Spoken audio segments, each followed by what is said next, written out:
Hello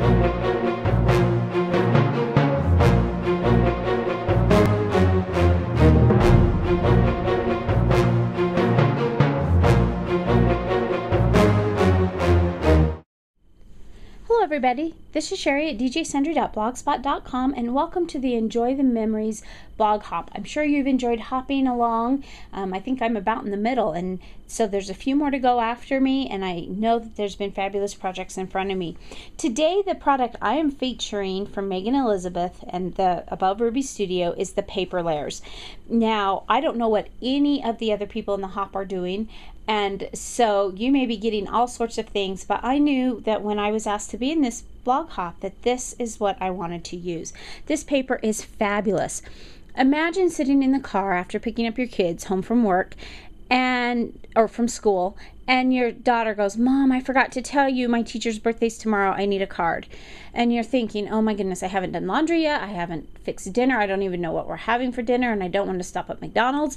How am I going to have time to make cards?" Well, this is where this paper comes in perfectly for that busy time. As much as I love choosing out my pattern paper and going through my scrap stash and all my pads to find paper, when I'm in a hurry, I need something fast, and this is the perfect paper for that.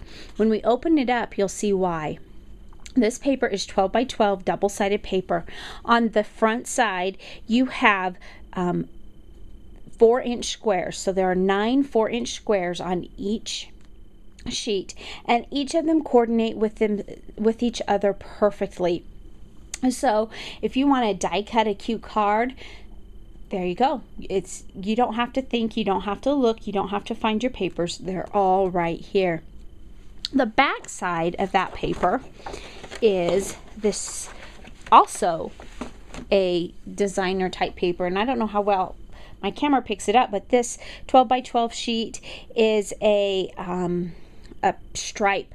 And so my initial thought, because all I had really seen, I hadn't really looked for people who had used this. I had seen 1 or 2 things with it, but my initial thought was create a critter and kids cards, because that's what's on the front of the pad. But when I open the pad and go through it, let me tell you, you can use masculine cards, you can use feminine cards. There's stitches and stars and polka dots and flourishes and little, I don't know what they are, pinwheels or something, just a really fun one.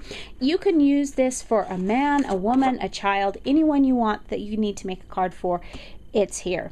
So let's get started. The paper that I've chosen today from this set is this one. Now the name on this one is the Sprinkles, and I really wanted the green.